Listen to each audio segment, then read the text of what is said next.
Sorry about the wind and stuff. I've been trying to make a video for this car for 2 or 3 days. I kept waiting for the wind to quit blowing, and I don't believe it's going to quit anytime soon, apparently. So, wanted to put a mirror on my car, which should have been easy.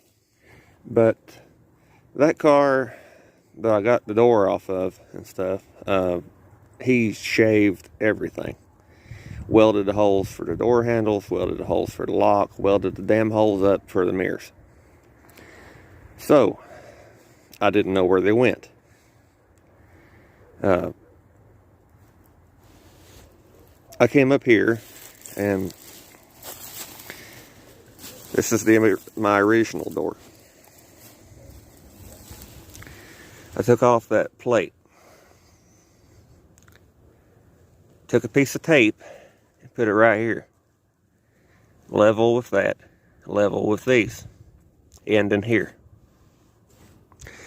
And marked the holes. Then I went down there on the door, put a piece of tape over it, marked the holes, and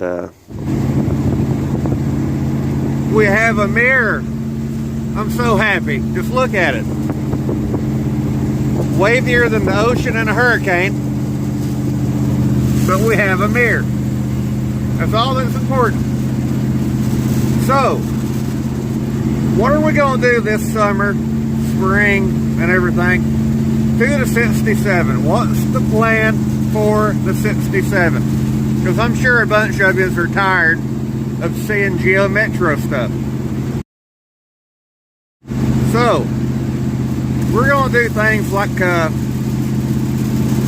the sun visors and rear view mirror and finish the interior, stuff like that, best we can. Ain't really going to spend nothing, so it can get finished twice, I guess, but things like door windows and quarter glass windows and maybe even a heater box might be important, because right now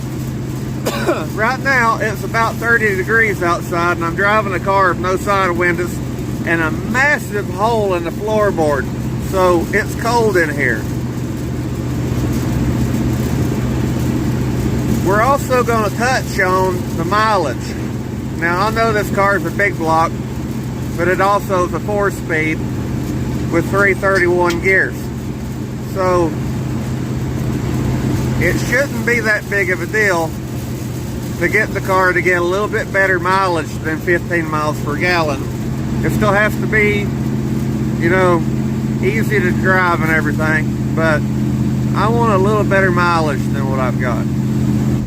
I don't know if you can tell it, but if you look at the lights on the dash and the headlights at idle, they're pulsing.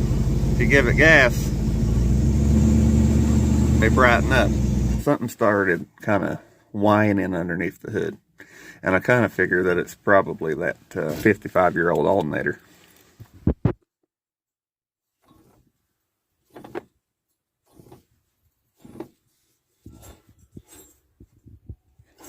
Yep. I think it ran about 100 miles before it done that. I couldn't find the parts I needed to fix that one. Water got inside of it and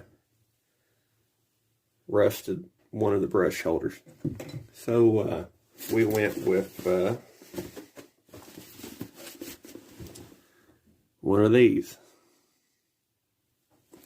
That is a eBay wiper motor, identical to the new one, to the original.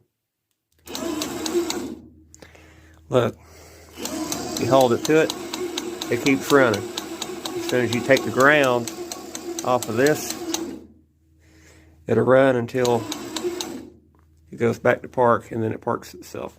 Of course, you know, you have to buy all this stuff separate. I wasn't able to find a kit. New wiper switch, new retaining nut, and a new knob.